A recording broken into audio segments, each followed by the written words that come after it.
allons prendre nos Bibles dans Matthieu, le chapitre 10, le verset 2 à 5. Matthieu, chapitre 10, le verset 2 à 5. On a l'habitude ici de se tenir debout pour lire la parole de Dieu. Matthieu, chapitre 10, le verset 2 à 5. Je fais la lecture. Voici les noms des 12 apôtres. Le premier, Simon, appelé Pierre, et André, son frère, Jacques, fils de Zébédée, et Jean, son frère, Philippe et Barthélemy, Thomas et Matthieu, le publicain, Jacques, fils d'Alphée, et Thaddée, Simon, le Cananite, et Judas Iscariote, celui qui livra Jésus. Tels sont les 12 que Jésus envoya, après leur avoir donné les instructions suivantes. N'allez pas vers les païens et n'entrez pas dans les villes des Samaritains. Amen. Amen. Veuillez vous asseoir.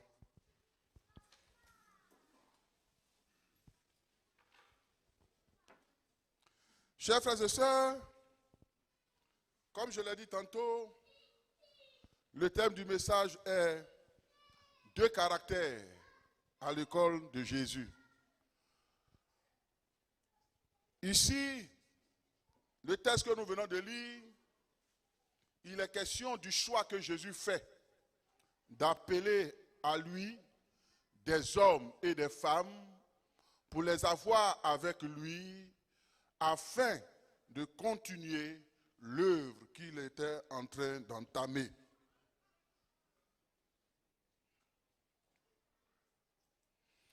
Dans le ministère qu'a exercé notre Seigneur Jésus, il s'est choisi 12 personnes appelées disciples pour investir en eux afin d'impacter le monde par la prédication de l'Évangile.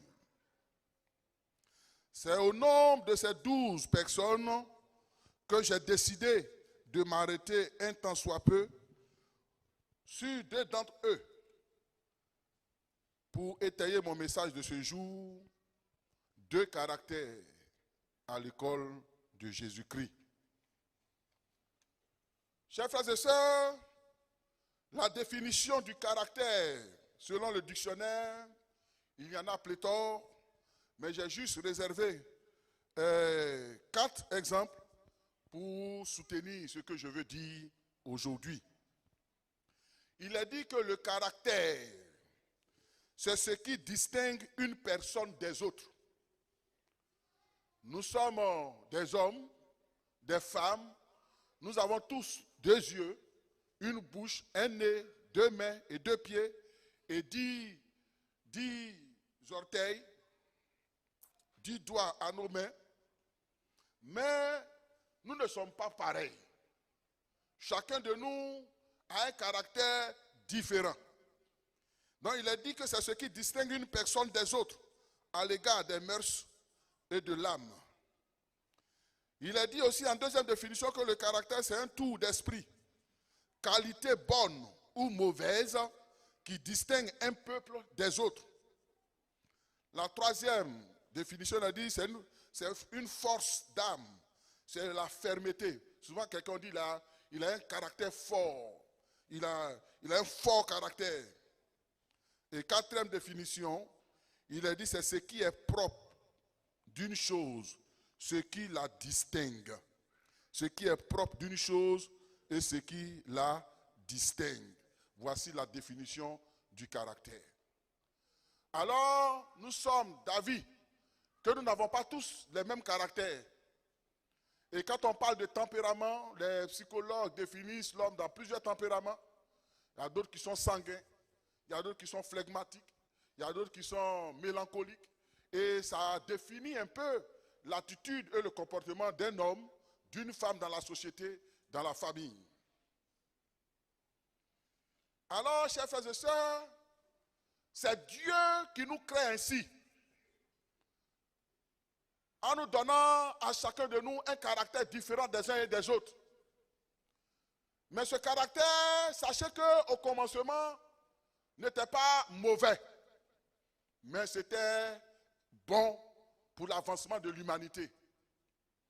Mais à cause de la pénétration du péché, nos caractères ont été souillés et ont tendance à se tourner vers le mal. Alors, qu'est-ce que Dieu fait? Quand nous rencontrons Dieu, Dieu ne change pas notre caractère. Parce que si Dieu change notre caractère, on ne peut pas nous reconnaître. Mais l'Esprit de Dieu sanctifie notre caractère. Alléluia. Il sanctifie notre caractère parce que dans chaque caractère, il y a ce qui est bon, il y a ce qui est agréable. Et quand on se laisse à la lumière de l'Esprit, le Saint-Esprit sanctifie notre caractère. Alors, chers frères et sœurs, ce matin, pour étayer mon message, je me suis basé sur 2 disciples qui se sont illustrés par leur force de caractère. Le premier, c'est Judas Iscariote. On ne prêche pas trop sur Judas parce que c'est un mauvais. Et aujourd'hui, aucun parent ne va donner le nom Judas Iscariote à son fils. Bien vrai que le nom Judas ait une grande importance, une grande signification prophétique, parce que Jésus lui-même est le lion de la tribu de Judas. Mais à cause de Iscariote, de Judas, on n'aime pas donner, même si tu fais songe, même que l'ange dit, tu appelleras ton enfant Judas Iscariote, Dieu a dit, Satan, tu es vaincu, parce que cette parole ne vient pas de Dieu. Je me basais sur Judas Iscariote et sur Simon Pierre. Premièrement, je vais partir du côté négatif pour terminer avec le côté positif, pour qu'on puisse retenir le positif. Qui est Judas Iscariote?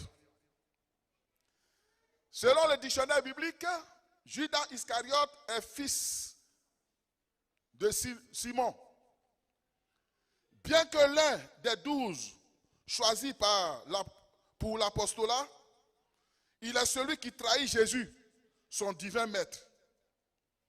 Et selon les recherches, il est dit que Judas était originaire d'un village qu'on appelle Kériote, qui a donné par déformation Iscariote. Donc Judas de Kériote, que les gens ont appelé Judas Iscariote pour le distinguer, parce que selon les commentateurs, il n'était pas galiléen comme les autres. En jugé par son caractère, on voit que Judas a suivi Jésus, sans doute parce qu'il comptait obtenir des avantages matériels grâce à l'établissement du royaume messianique. Donc lui là, quand il a suivi Jésus, il a entendu parler de Jésus là, c'est ce qu'il peut avoir sur la terre, les richesses de la terre, parce que c'est le Messie. Quand Jésus va régner, au moins on va le nommer à un poste. C'est pour ça que Judas a suivi Jésus. Quand j'ai vu cette définition hier, je me suis dit, est-ce qu'il n'y a pas beaucoup de Judas aujourd'hui? Parce que plusieurs viennent à l'église, pas parce qu'ils veulent aller au ciel, mais à cause des bénédictions qu'on leur présente. Viens, tu vas te marier. Viens, tu vas travailler. Viens, tu vas voyager.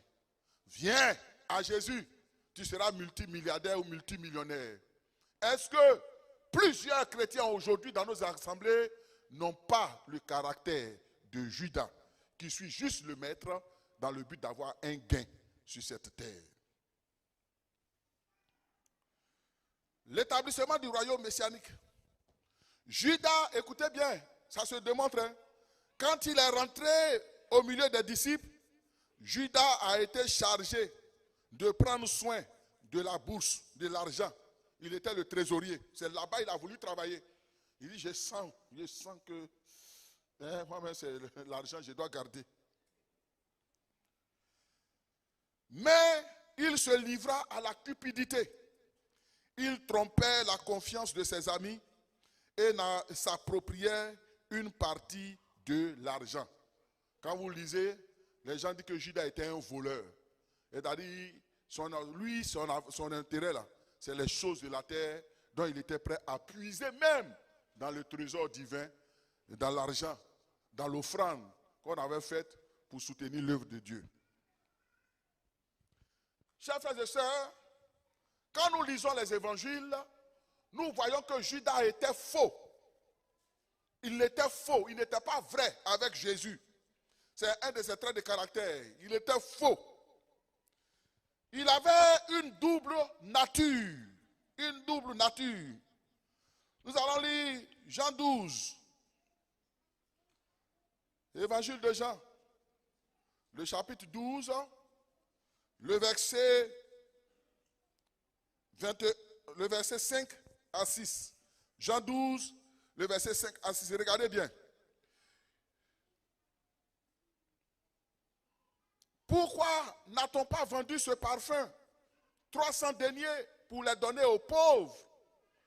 Écoutez bien la suite. Il disait cela, non qu'il s'est mis en peine des pauvres, mais parce qu'il était voleur.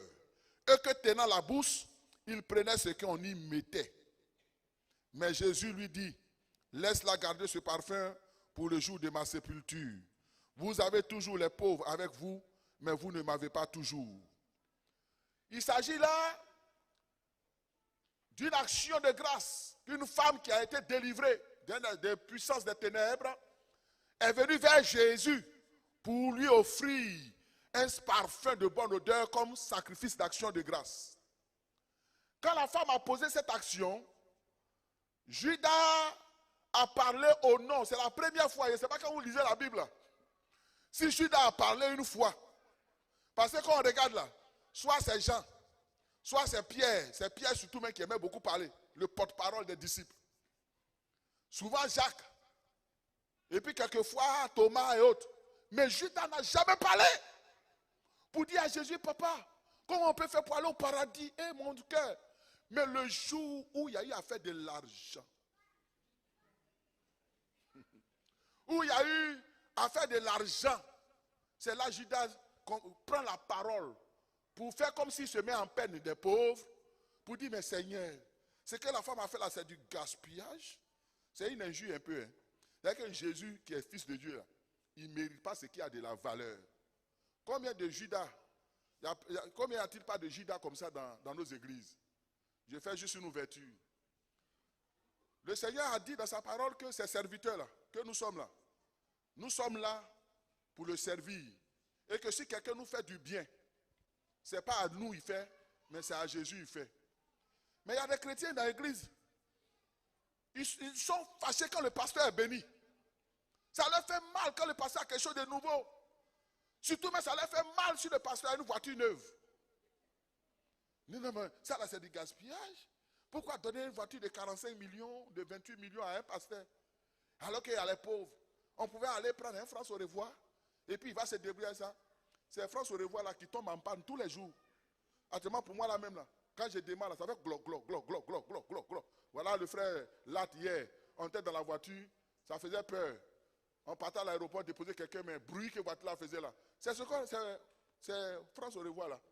C'est son travail là, qui est là. On vous dit France au revoir. C'est-à-dire le gars il a fini de finir, il dit au revoir, et puis nous on réceptionne ça. Il y a plusieurs personnes qui pensent comme ça. C'est-à-dire quand un homme, souvent même quand même leur propre frère même est béni, ça leur fait mal. Ils sont aigris. Donc tout ça là. Attends, le gars il a travaillé, il a eu son argent. Il peut se faire plaisir. Pourquoi empêcher quelqu'un de se faire plaisir? Mais pourquoi il a construit une grosse maison comme ça? Et pourquoi il a payé ça là? Et il est toujours là, il porte jolies chaussures. Le gars il a travaillé, il peut se faire plaisir. Arrêtez d'avoir un comportement de Judas. Il dit non, on pouvait donner ça là aux pauvres. On pouvait faire comme si c'est lui qui se met en peine des pauvres. Entre toi, Judas, et puis Jésus là, qui a plus peine des pauvres? Mais comme on l'a donné à Jésus, ça lui fait mal parce qu'il n'a pas eu. Écoutez la suite, il dit on aurait pu vendre. Est-ce que vous me suivez? On aurait pu vendre ce parfum et puis on va mettre ça dans la caisse pour que lui, Judas, il puisse voler. Vous savez, pendant qu'il était avec Jésus là, Judas de temps en temps il faisait les transferts au village. Dans l'argent de l'église. Les oranges monnaie. Dans la caisse de l'église pour construire sa maison. Parce que lui, il est venu suivre Jésus. Ce n'est pas pour le paradis qui l'intéresse. C'est les choses de la terre. Un marmailleur de haut niveau. Donc ça lui a fait mal. Parce qu'il n'a pas eu l'argent là pour faire ce ken. Il n'a pas eu le djekwanou là pour faire ses oh. Donc il fait semblant comme si c'est à cause des pauvres se met en peine, alors que c'est parce que c'est un voleur. Judas était faux. Vous savez, Jésus est resté avec ses disciples pendant 3 ans et demi. Pourquoi? Ce n'est pas parce qu'il n'y avait pas l'urgence, mais il a pris ce temps-là pour investir en eux, afin que par sa prédication, par sa proximité avec ses disciples, leur caractère soit changé pour qu'ils puissent désormais eux aussi impacter le monde. Mais Judas, malgré tout ce temps, il n'a pas été vrai avec Jésus. Vous savez, on ne peut aider une personne que quand cette personne est vraie. On ne peut investir en une personne quand cette personne s'ouvre, quand cette personne est prête à recevoir. Mais il y a des gens, on peut être dans l'église avec eux. 10 ans, tu ne le connais pas. Tout ce que tu dis, demande-toi là. Oui, pasteur. Oui, pasteur. Oui, j'ai compris. Quand tu tournes le dos là, c'est lui qui est le responsable de l'association du Hunkunku. Le secrétaire général du Hunkunkuntisme. Devant lui, tu ne dis pas la vérité. Mais derrière lui, tu sabotes tous les projets. Judas. Judas, qui suivait Jésus comme son maître, était aussi, dans son caractère, était quelqu'un qui n'aimait pas les reproches. Vous savez que la Bible dit que le salut se trouve dans le plus grand nombre de conseillers.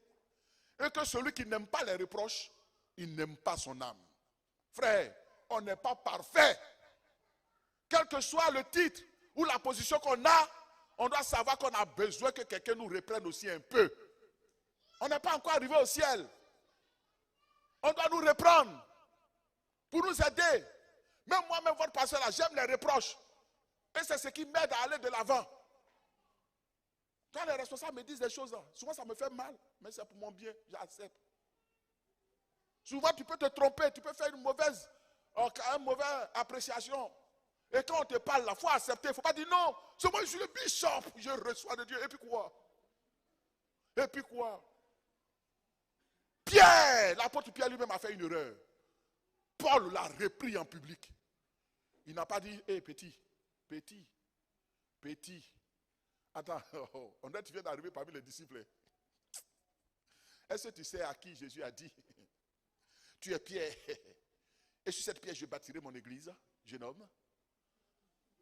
Petit du Sanhédrin. Petit impoli. Toi qui as persécuté l'église, c'est toi qui as fait la leçon. Tu as vu Jésus, toi? Est-ce que toi tu as vu Jésus? Parce que Paul n'a pas vu Jésus. Tu as vu Jésus, toi? Tu as dormi avec Jésus? Est-ce que tu as mangé avec lui, main dans la main? Est-ce que tu as coupé le placali avec Jésus? Et toi, tu vas venir te prendre pour me donner des conseils, toi? Que moi, Pierre, je n'ai pas le droit de faire ça. Attends, tu viens d'où, toi? C'est pas parce qu'on t'a reçu et que Barnabas t'a introduit parmi nous que tu vas te croire le centre ou le nombril de la terre. Hein? Mais Paul a repris Pierre en public, même pas en secret. Mais Pierre a reconnu. Et il ne s'est pas opposé. Alléluia. Chers frères et sœurs, quelqu'un qui veut être grand, qui va aller loin, accepte les reproches. Mais Judas n'acceptait pas qu'on lui fasse des reproches. Parce que lui, il est arrivé. Parce que lui, il sait ce qu'il est venu chercher. Regardez, on va voir ça. Dans Matthieu 26. Matthieu 26. Le verset 7 à 14. Écoutez la lecture. Écoutez bien. Hein? C'est toujours dans l'affaire de parfum. Là. Il a dit, une femme s'approcha de lui, tenant un vase d'albâtre qui renfermait un parfum de grand prix. Et pendant qu'ils étaient à table, elle répandit le parfum sur sa tête. Écoutez bien. Les disciples, voyant cela, s'indignaient et dirent, à quoi bon cette pète? On aurait pu vendre ce parfum très cher et en donner le prix aux pauvres. Jésus, s'en étant aperçu, leur dit, pourquoi faites-vous de la peine à cette femme? Elle a fait une bonne action à mon égard. Car vous avez toujours les pauvres avec vous, mais vous ne m'avez pas toujours.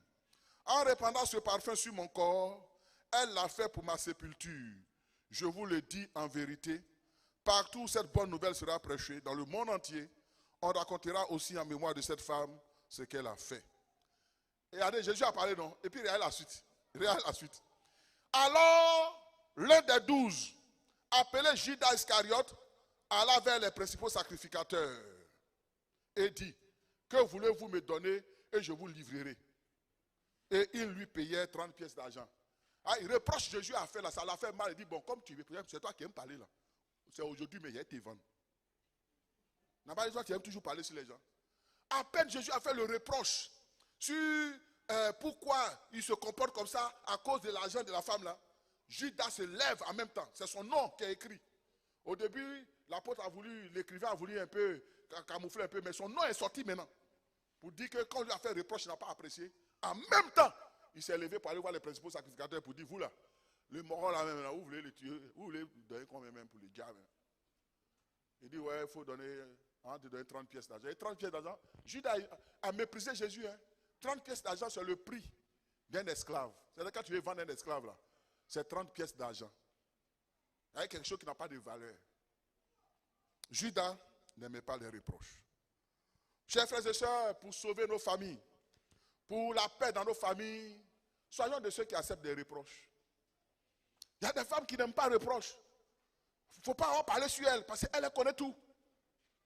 Quand on parle, moi je n'aime pas ça. Tu vas parler sur les gens. Tu vas parler sur les gens. Hey, nous tous là on apprend. Il y a des hommes qui n'aiment pas les reproches, parce que je suis le chef, c'est moi je suis le chef. Je suis le dangoron du foyer. Je dis ici, c'est moi, je suis le roi. Quand on est chef là, on ne crie pas. Hein? Le chef là, ça s'impose par lui-même. Tu n'as pas besoin, quand tu dis c'est moi le chef, c'est que tu n'es plus chef. Alléluia. Quand quelqu'un dit c'est moi je suis le chef, c'est que son pouvoir n'existe plus. On est chef et on est chef. On n'a pas besoin de crier. Quand toi tu sors, on sait que tu es chef. Et moi je vois ça chez moi à la maison. Quand c'est chaud, quand j'arrive, ça s'arrange. Ça s'arrange. Quand ça pleut et puis ma femme a crié et puis ça crie toujours là. Quand pour moi la résonne, ça s'éteint. Parce que Dieu a imposé, c'est moi je suis chef. Aïe. Est-ce que ça on a besoin de crier? Aïe. C'est moi je suis chef. Souvent même, quand ça crie, oui, oui. Et puis pour calmer, on dit, papa arrive. Quand on dit papa arrive là, chacun sait que le chef est arrivé. Et puis je marche et dis qui pleure. C'est qui ça? Vous comprenez? C'est ça le chef. Mais je ne peux pas venir dire, c'est moi le chef, tu t'étais. Non, pourquoi? C'est que tu n'es plus chef. Bien-aimés, pour sauver nos familles, nous avons besoin d'accepter souvent des reproches. On ne connaît pas tout. On ne sait pas tout. On ne maîtrise pas tout. On n'est pas Dieu. On peut se tromper. Et quand tu t'es trompé là, il faut avoir la sagesse de demander pardon.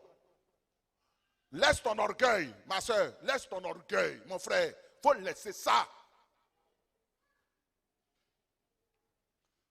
Il n'avait pas de reproches. Quatrième moment, Judas a refusé.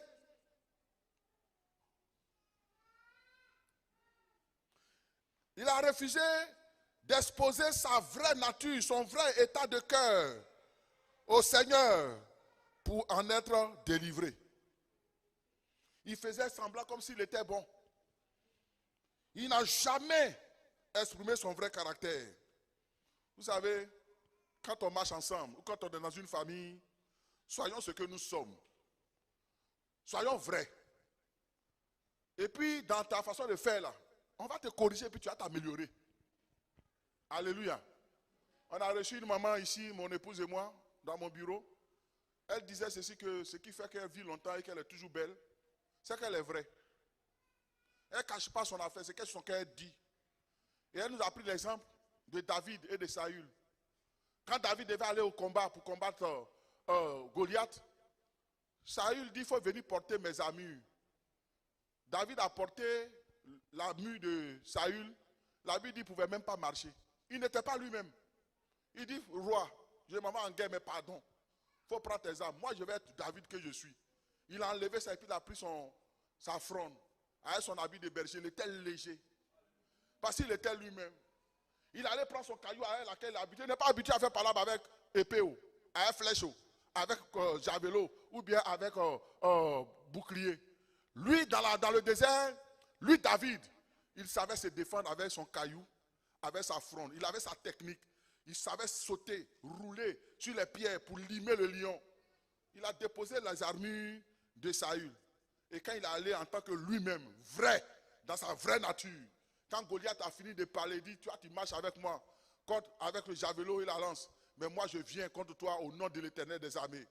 Quand Saül a commencé à courir pour venir sur David, David a sauté quoi. Il était léger, tu vois. Il était léger. Quand il a sauté quoi, il a roulé, ça a arrêté quoi. Il avait quoi, fille. Wow, les gars à terre. Alléluia. Sois toi-même. Il ne faut pas chercher à ressembler à quelqu'un. Il ne faut pas être faux. Si dans ton vrai, la façon dont tu es là, il y a quelque chose qui est faux, on va t'aider, tu vas te corriger, tu seras meilleur. Judas est resté avec Jésus pendant 3 ans et demi, mais son caractère n'a pas été changé. Alors de telles personnes qui sont fausses, qui ne sont pas vraies, dans la maison de Dieu ou dans les familles, sont favorables au diable et à ses démons. Un tel caractère est favorable.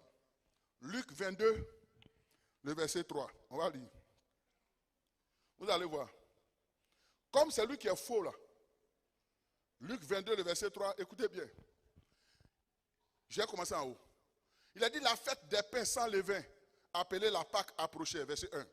Et le verset 2, il a dit les principaux sacrificateurs et les scribes cherchaient les moyens de faire mourir Jésus, car ils craignaient le peuple. Or, Satan entra dans Judas, surnommé Iscariote, qui était au nombre de 12. Dans les 12 là, Satan n'a pas vu autre personne. Mais pourquoi? Parce que le cœur de Judas était favorable. Un cœur faux est favorable au diable. Un cœur qui n'est pas vrai, un cœur qui vit dans la duplicité est favorable à l'action du diable. C'est un territoire fertile que Satan cherche pour s'aimer sa sémence. Et Judas était tout disposé à être cet instrument. Ce qui m'a fait mal, c'est que Jésus a donné une dernière chance encore à Judas pour changer. Jean 13, le verset 21 à 26. Jean 13, le verset 21 à 26. Écoutez, il a dit, ayant ainsi parlé, Jésus fut troublé en son esprit et il dit expressément, écoutez bien, en vérité, je vous le dis, l'un de vous me livrera. On continue. Les disciples se regardaient les uns aux autres, ne sachant de qui ils parlaient. Verset 23. Un des disciples, celui que Jésus aimait, c'est-à-dire Jean, était couché sur le sein de Jésus. Simon-Pierre lui fit signe de demander à Jésus, Seigneur, ce que tu dis là c'est au sérieux, hein? Pardon, qui est celui dont tu parles? Et ce disciple s'étant penché sur la poitrine de Jésus lui dit, Seigneur, attends, là, parmi nous là, qui va te tuer? Jésus répondit, écoutez, ça c'était une occasion que Dieu offrait à Judas de se repentir de son action. Il dit, c'est celui à qui je donnerai le morceau trempé. Et ayant trempé le morceau, il le donna à Judas, fils de Simon l'Iscariote. Dès que le morceau fut donné, Satan entra dans Judas. Vous comprenez? Toi, tu vas aller tuer quelqu'un, il te dévoile comme ça. Tu dois dire, Seigneur, Seigneur, tu m'as attrapé. Vraiment, je voulais te tuer, tu m'as attrapé, Seigneur. Mais pitié de moi. Le Seigneur allait trouver un autre moyen. Dieu allait trouver un autre moyen pour faire comment est-ce qu'on allait tuer Jésus. Il allait trouver un autre moyen. Mais Judas, malgré qu'il a été dévoilé, malgré qu'il a pris le pain, ça est dans sa main, il est resté ferme parce qu'il n'a pas ouvert son cœur à la grâce transformatrice de Dieu. Et au même instant, Satan a Dieu dans son cœur. Il est venu avec tous les morts. Les autres hommes sur la terre, là, ils sont possédés par les démons. C'est les démons qui rentrent dans leur cœur.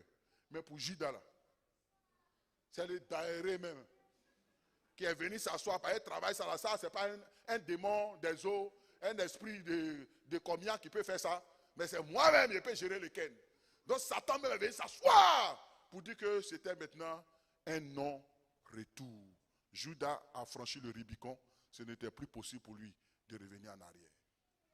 Et des chrétiens qui ne laissent pas leur caractère être façonné par Jésus, qui ne laissent pas leur caractère être transformé par l'action de la parole de Dieu, voici leur fin. Voici la fin de Judas. Matthieu 27, le verset 3 à 5. Matthieu 27, le verset 3 à 5. Voici ce qu'il dit.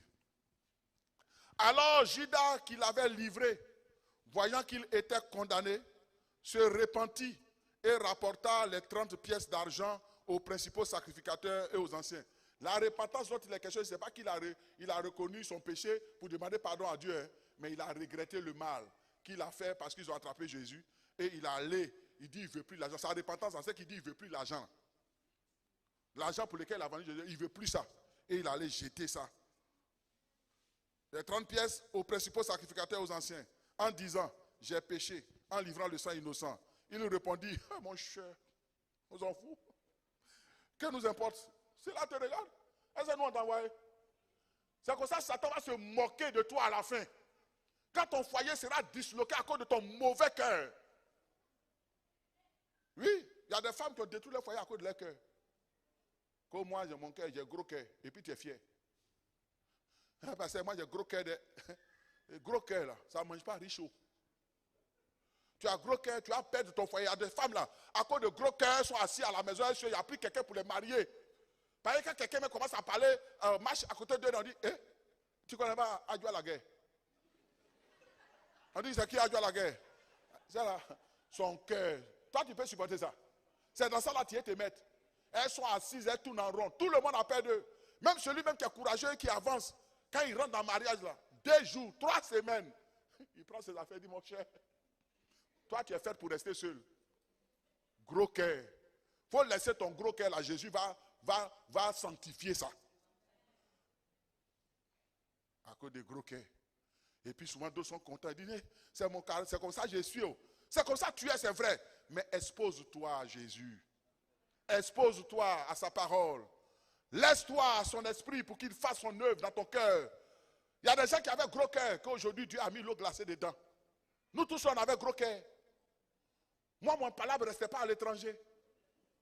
Mais aujourd'hui, là, n'importe qui me parle, comme il veut. Souvent, ça va revenir. Souvent, quand c'est chaud, là, je sens même que... je commence à... Et puis, il dit, c'est au Karabayanda Shakayadabra. Et puis, ça se va. Alléluia. Il faut laisser ton caractère là à Jésus. L'ancien, Awangassi nous a rendu un témoignage. Je n'étais pas là le dimanche, mais j'ai suivi. Cette femme que son mari a trompée, parce qu'elle est militaire, elle est dans l'armée. Ton mari t'a trompé, cherche à trouver une solution. Le monsieur vient, toi qui es femme là. Tu prends, tu casses vitre de voiture. Tu casses. Et puis tu tapes sur sa tête, à fer, chaise, pour fendre la tête de ton mari. Du coup, tu prends pistolet même pour tuer le tuer. L'ancien a dit quoi? Quand le monsieur est parti là, ses habits, sa chaussure, son pantalon, il a tout laissé, il est parti. Il n'est plus revenu. Femme qui peut tuer quelqu'un. Il est parti à cause de son caractère. Vous pensez que c'est là? Quelqu'un va la marier encore sur cette terre. Quand un enfant va le dire à son papa, maman, j'ai croisé une femme. Je vais la doter. Il dit, elle est où? Elle n'a qu'à venir. Quand elle dit, il ne parle pas d'abord. Hein. Après, il dit, mon fils, viens, il te voit. Tu n'es pas au courant. C'est celle-là, toi, tu as vu. Pardon. Tu as appris qu'elle a cassé la tête de son mari. Elle a cassé la voiture. Et puis le gars, il revient. Il dit, bon, mes parents ils vont se voir. Quand tu t'en vas là, ils bloquent ton numéro. Par toi et puis moi là, on ne peut plus marcher. Je vous dis qu'en Afrique, ici, dans notre monde, il y a beaucoup de personnes qui ont détruit leur foyer, leur vie, à cause de leur mauvais caractère, qu'ils ont refusé que Dieu change. Et d'autres transforment ça dans l'église. Ma soeur, il faut te calmer. Il faut te calmer. Mon frère, il faut te calmer. Calme-toi. C'est quoi?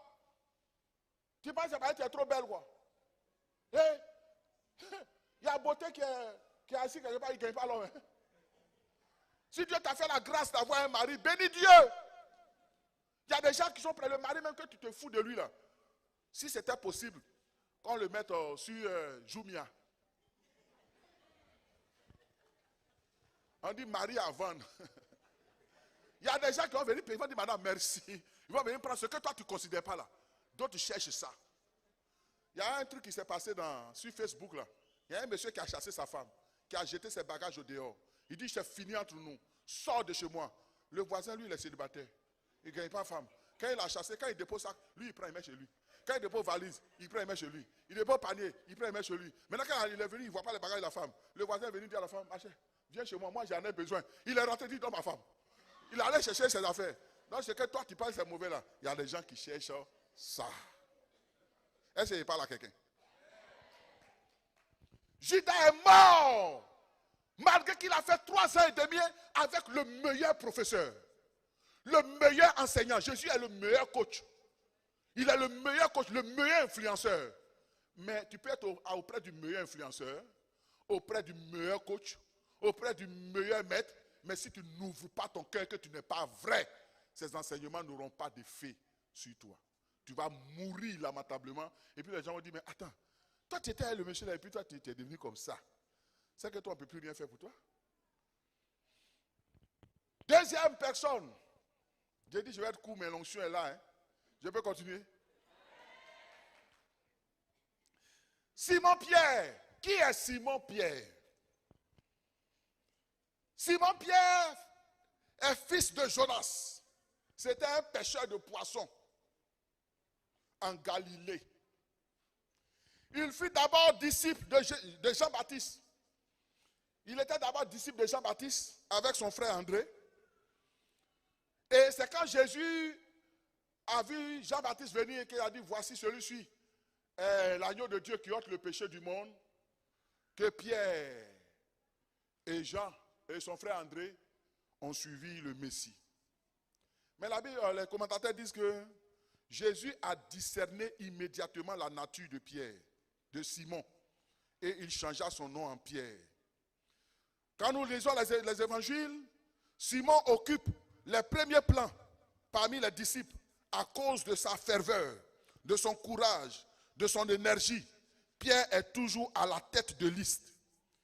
Il est le porte-parole des disciples, le premier qui a eu à confesser que Jésus-Christ est Dieu, est le Messie. Quand Jésus a dit, qu'est-ce que les gens disent que je suis? Et vous-même, qui dites-vous que je suis? Dans Matthieu 13, verset 16, il dit, tu es le Christ, le Fils du Dieu vivant.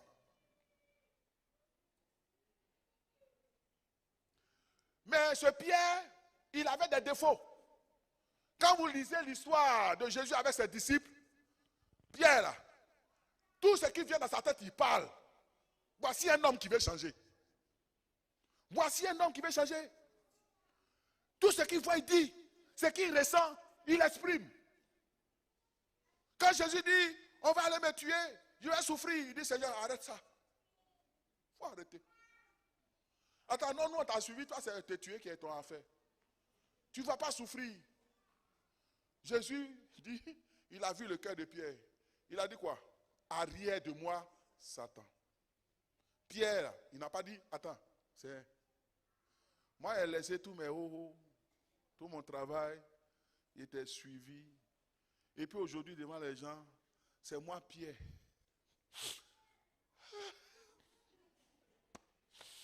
C'est moi, Pierre, tu traites de Satan.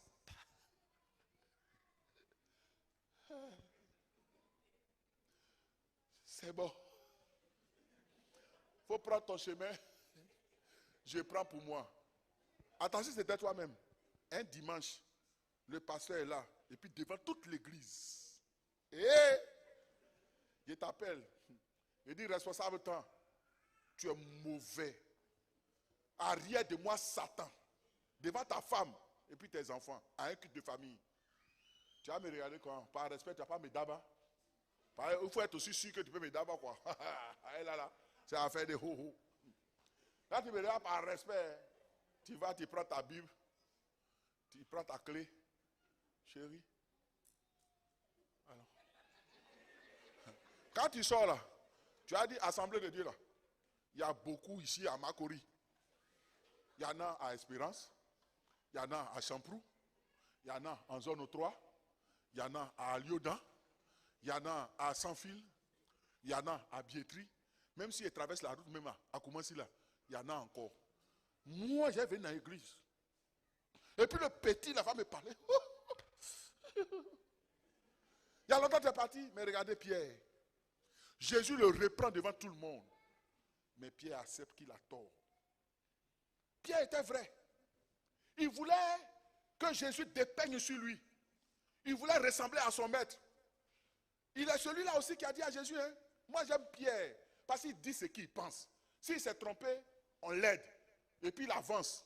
C'est lui qui allait voir Jésus et dit, Seigneur, il y a des choses qui se murmurent, mais moi je préfère te dire la vérité en même temps. Depuis tu dis tu as mouru, tu as mouru, tu as mouru. Nous qui t'avons suivi là, on a laissé tout ce que on avait, notre travail, tout, on t'a suivi. Bon, tu as mouru là. Nous on devient quoi? Jésus dit, il n'y a personne. Oui, il est clair, il parle. Il ne faut pas t'amuser à mon avenir. À cause de toi, il a laissé mon travail. Il était secrétaire général de l'association des pêcheurs de la Galilée. Quand même, il y avait une position. Et un coup comme ça, tu as mouru. Il dit, quand il a dit à Jésus, qu'est-ce que Jésus a dit? Jésus a dit, il n'y a personne sur cette terre qui va abandonner père, mère, frère, bien, terrain, pour me suivre, qui n'en reçoivent dans ce siècle-ci et dans le siècle à venir. Quand Jésus a dit ça, il dit, ah, c'est qu'on peut aller ensemble, mon chao, on peut aller ensemble. Ah, là, tu es en train de m'inquiéter, toujours en tes gars, nous on ne sait même pas à quel sein, vers qui on va se tourner. Vous comprenez? Pierre était vrai. Souvent même, il reprenait Jésus. Il disait à Jésus, Seigneur, il ne faut pas dire ça. Et puis Jésus lui dit, voici pourquoi j'ai dit ça. Pierre était vrai dans son amour. Il a exposé son caractère à Jésus pour que Jésus fasse un travail. Et Jésus a fait un bon travail dans le caractère de Pierre. Quand Jésus a dit qui va laver le pied de ses disciples, les autres sont venus, ils ont mis les pieds. Mais Pierre, il s'est dit, non, attends, on n'a jamais vu ça. Un maître qui lave le pied de ses disciples. Seigneur, c'est nous, on doit laver tes pieds. Il était vrai. Jésus lui dit, il ne faut pas comprendre ça comme ça. Un serviteur là, un maître là, dans moi, mon royaume là, c'est lui qui sert les autres. Si il ne lave pas tes pieds là, tu ne vas pas avoir héritage dans le royaume des cieux. Hein. Quand il entend, il dit, c'est mes pieds, oh, ma tête, oh, mes mains, oh, tout ça là. Il faut laver en même temps. Il était vrai. Il savait ce qu'il voulait. Il ne se camouflait pas devant le Dieu. Il s'est livré, il a exposé l'état de son âme. Quand on vient à l'église, là, soyons ce qu'on est. Vous comprenez? S'il y a erreur dedans, on va corriger. C'est pourquoi j'aime une soeur dans cette assemblée-là. J'ai dit son nom aujourd'hui. Madame Bernon. Et femme ça là, ce qu'elle pense là, elle te dit en même temps. Si elle est fâchée, tout le monde est au courant. Elle dit, maman, je suis fâché. Je suis fâché. J'ai déposé mon sac, quelqu'un a pris, l'a enlevé. Moi, je suis fâché. Et puis elle exprime ça. Et puis ma femme lui dit, madame Bernon, viens. Et puis on l'aide. Et puis elle est là, elle est épanouie. Mais il y a des gens, ça ne te plaît pas. On t'a fait du mal. Et puis toi, c'est dans le coin. Non, je suis dans l'église, c'est comme ça ils sont. Dans l'église, les gens n'aiment pas les gens. Mais tu ne sais même pas, souvent, mais ça peut être une erreur, une coïncidence. Peut-être même ce n'est même pas ce que la personne voulait dire. Mais à cause de ce que toi, tu ne t'exposes pas, on ne peut même pas t'aider. Quand on veut aller ensemble, soyons vrais. Mon cher, je vais faire une entorse aussi pour ceux qui veulent se marier, les jeunes gens. Soyez vrais avec vos fiancés. Il y a des gens qui mentent. Bakary est mort, tu dis il est vivant. Hein? Et puis la soeur, le jour du mariage maintenant, toi tu es assis dans la chambre, tu pries seulement. Frère, on n'est pas venu pour prier, on a déjà prié. Il faut venir, on va dire Amen. Et tu es là, Roko Sekayabro. Rai, Rikiti. Frère, il y a quoi? Reka maman, frère, je suis prête, il y a quoi? Rai. On a réglé des problèmes comme ça. Où Bakary est mort. Et puis le frère allait se marier. Maintenant la soeur découvre que le royaume, il n'y a plus de roi. Soyez vrais. Si elle t'aime là, elle va te dire, frère, on va prier. Dieu est capable de ressusciter ça. Alléluia. Mais tu es là, tu mens. Tu ne dis pas la vérité. Ton travail là, tu ne gagnes pas bon là, mais tu fais toujours, tu t'habilles bien. Tu sens bon. Tu viens la voir, elle est là, elle rêve, elle fait ses calculs, elle dit, c'est un bon frère. Et puis vous vous mariez maintenant, gars, c'est 60 000 tu gagnes. Et puis maintenant, vous êtes assis, tu dis, et c'est, si elle t'avait dit là, tu allais partir dans sa crise, tu es un sorcier. Dis avec moi, homme de Dieu, prêche la parole.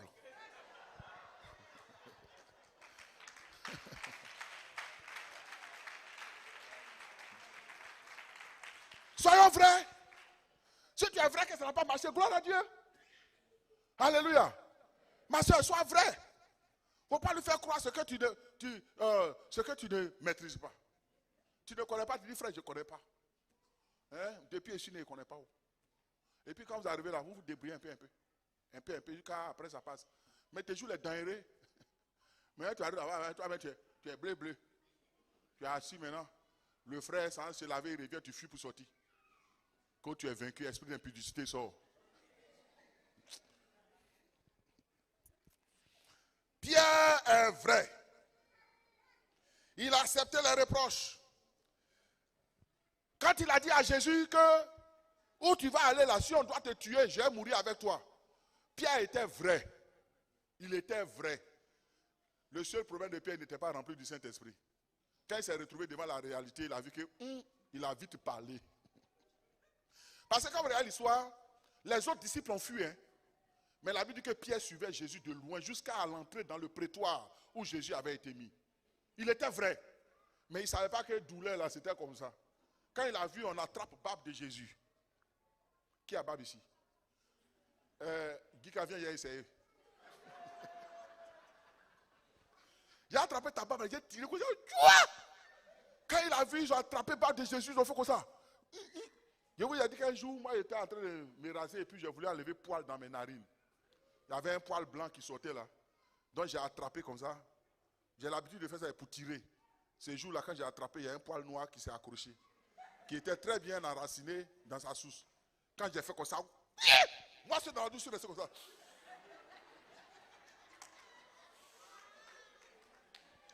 C'est rentré, mes cheveux sont dressés sur ma tête. C'est là que j'ai compris la douleur de Jésus. On dit qu'ils ont attrapé sa barbe là. Ils ont fait comme ça. C'est une longue barbe. Les Juifs avaient de longues barbes. Ils ont attrapé ça comme ça, puis ils ont tiré comme ça.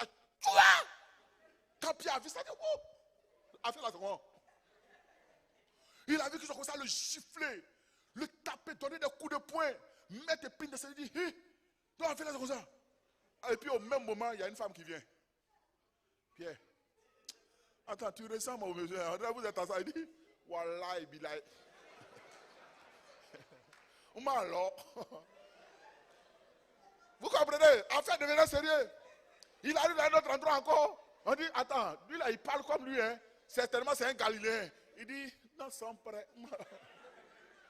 Et troisième fois, quand Pierre a renié Jésus, ce que Jésus lui a dit, le coq a chanté pour la deuxième fois, Pierre s'est rappelé. Mais la Bible dit, il est sorti et il a pleuré amèrement parce qu'il a reconnu son état. Ce Pierre qui a exposé son caractère à Jésus, Jésus a fait une œuvre de transformation, une œuvre de purification. Quand on est vrai avec Jésus, là, Jésus travaille avec nous. Nous, on est devant vous là. On n'était pas comme ça. Mais votre pasteur, il est vrai. Moi, c'est tout quoi, c'est que là, il n'y a pas autre chose. Si le diable te met un esprit de soupçon dans ton cœur, il faut soupçonner. Sinon, non. Si il t'a dit ça là, il faut croire que c'est ça. Il ne faut pas le dire, non, est-ce que c'est ce que le pasteur a dit là même? Est-ce que vraiment il pensait ça? Ben, il y a des gens qui sont experts. Experts en déduction pour voir pourquoi est-ce qu'il a fait comme ça. Eh bien, est-ce que ce n'est pas clair? Eh bien, sinon, ce n'est pas normal. Hein? Tu vas souffrir. Oh? Kwasi là, c'est tout Kwasi qui est là. Actuellement, là, à cause des réseaux sociaux, là, dans mon bureau, toujours je reçois les gens. Quand ils viennent là, ils croient qu'ils vont venir trouver un bishop. Puis on me voit sur les réseaux sociaux là, ils vont venir trouver un bishop dangereux qui est assis là, et puis quand tu rentres, te prosterner, mon Père. Et puis j'ai dit oui, avant de me voir faire l'offrande d'abord. Alors prendre 2 bouteilles d'huile et puis tu viens. Mais quand il vient là, j'ai dit à ma secrétaire, il va rentrer. Et bien il rentre, il dit, alors ça va? Il dit, il y a une qui s'est dit, pasteur, vous êtes simple dé. Il dit, aïe, Jésus même n'était pas compliqué. Il faut t'asseoir. Et la sienne me regarde, il dit, il faut parler. Soyons vrais. Dieu aime les gens simples. Jésus même n'est pas compliqué. Regardez, il mangeait avec ses disciples. Il s'amusait avec ses disciples. Oui, il s'amusait avec ses disciples. Quand vous lisez les histoires, il y a des histoires là. Que Jésus raconte, c'est comme des histoires drôles. Pour mettre l'enjaillement parmi ses disciples. Ne croyez pas qu'un homme de Dieu, c'est celui qui se joue les moines. C'est-à-dire qu'il est toujours. Bonjour pasteur, que la paix du Seigneur soit avec toi. Mon enfant, tu as prié ce matin. Répands-toi. Et quand il vient le dimanche, il est assis sur sa chaise.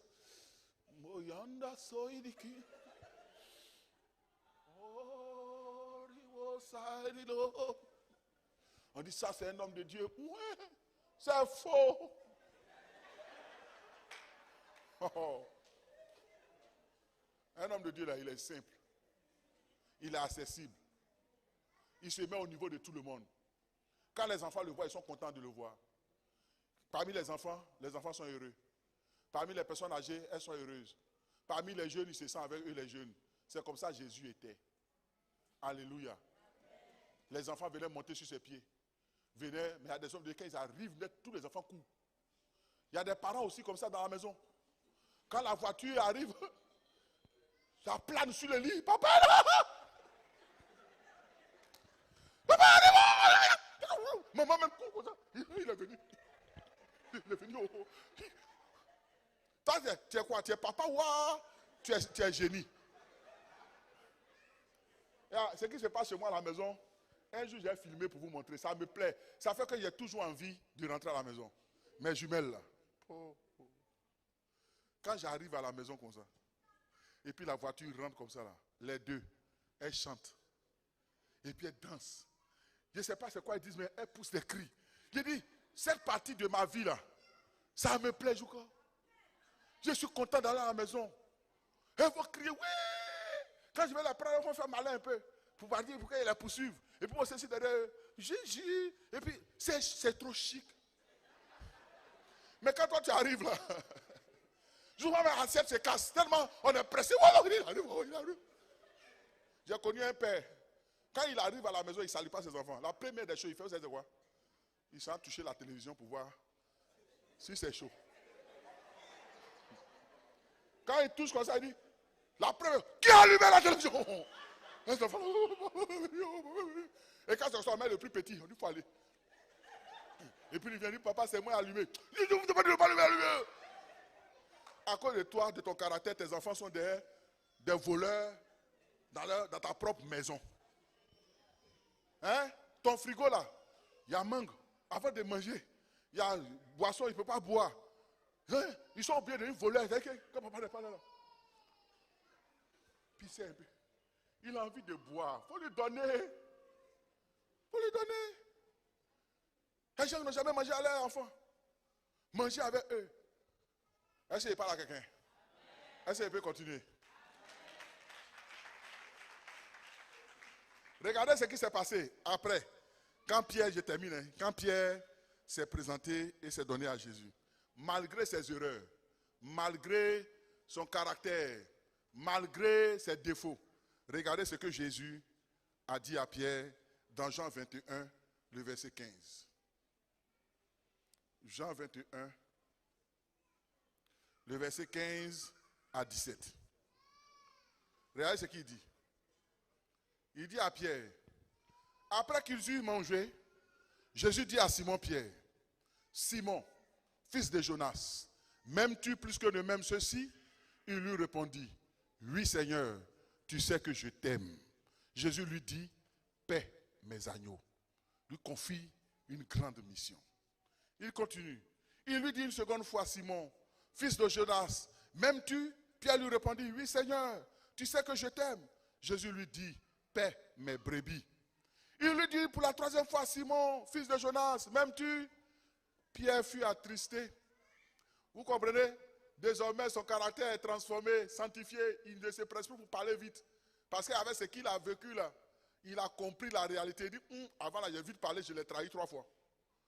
Il a dit, Pierre fut attristé de ce qu'il lui avait dit pour la 3e fois, m'aimes-tu?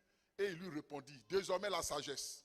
Seigneur, tu sais toutes choses. Tu sais que je t'aime. Jésus lui dit, paie mes brebis. Frère, quand on s'expose à Jésus et qu'il transforme notre caractère, on devient utile entre ses mains. Il nous confie de grandes choses. Acceptons de livrer notre vie. Soyons vrais. Soyons clairs. Hein? Pour cela, nous avons besoin de nous exposer au Saint-Esprit. C'est le Saint-Esprit qui peut faire cette œuvre dans notre cœur. Le Saint-Esprit a 2 actions qu'il accomplit dans la vie du croyant.